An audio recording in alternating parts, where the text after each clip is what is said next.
everyone, this is Sophia with Primitive Pursuits. I'm here today, I'm harvesting dandelions, and I wanted to share some of my favorite recipes and harvesting tips with you on how to harvest dandelion flowers today. So I'm in my garden and let's get started. So I found that in my garden, which makes sense, there's a lot of nutrients in the soil here, I have really big dandelion heads. Woo! So I've come, after spending many hours harvesting dandelions, I've come to find that I only really want to harvest the really large flower heads like these. And it's a bit relative depending on where you are and how big your dandelions are. But it's not really worth it for me to go through a field and pick the biggest ones or pick the smaller ones because I'm going to be separating the flowers from the sepals and the base of the flower.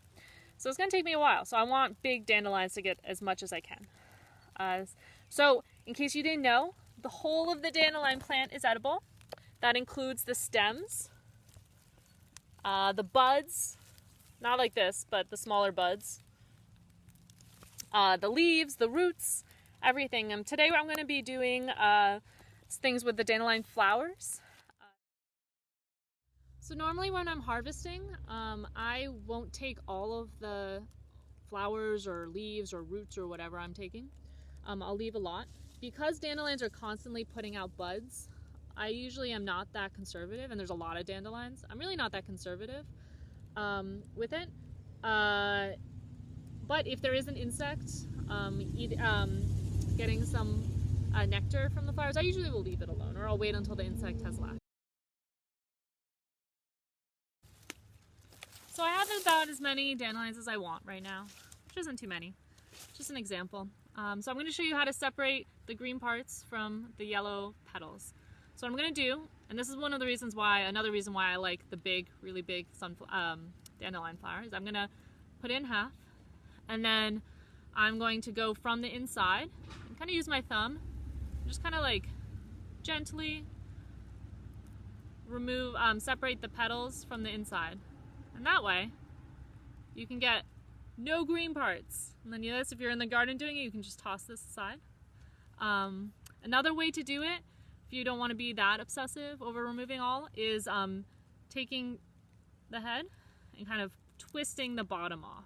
And a lot of the bitterness is in this bottom part. And then it still has some green, but it depends how obsessive, once again, you want to be. I think it's nice to not have any green, but it also takes a lot more time.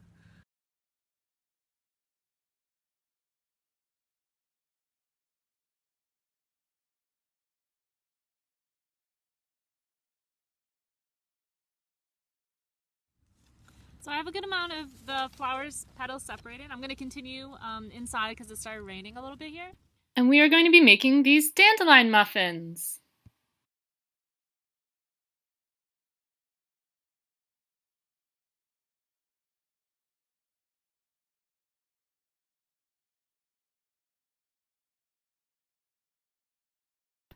The night before I made the muffins, I soaked my acorn and whole wheat pastry flours together with kefir and left it on the countertop overnight to ferment.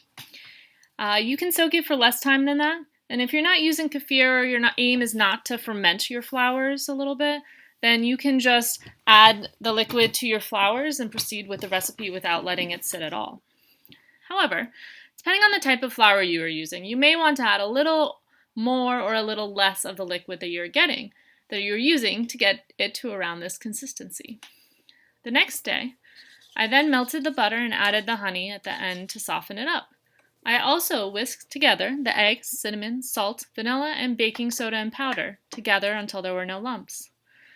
Then I added the butter mixture to the flour and mixed it well. After that, I added the egg mixture. I added the butter first as it was still a little warm, and by adding it to the flour and mixing it in, it cooled it down, so that I didn't have to worry about scrambling the eggs at all. Next, I added the dandelion petals and sunflower seeds and gently folded it in. After greasing my muffin tins, I filled them about 3/4 of the way full and put them in the oven with a little bit of violet sugar sprinkled on top for some color. I then baked it for around 20 minutes or until a toothpick came out clean. And voila! Healthy, hearty, and tasty dandelion flower muffins. Enjoy!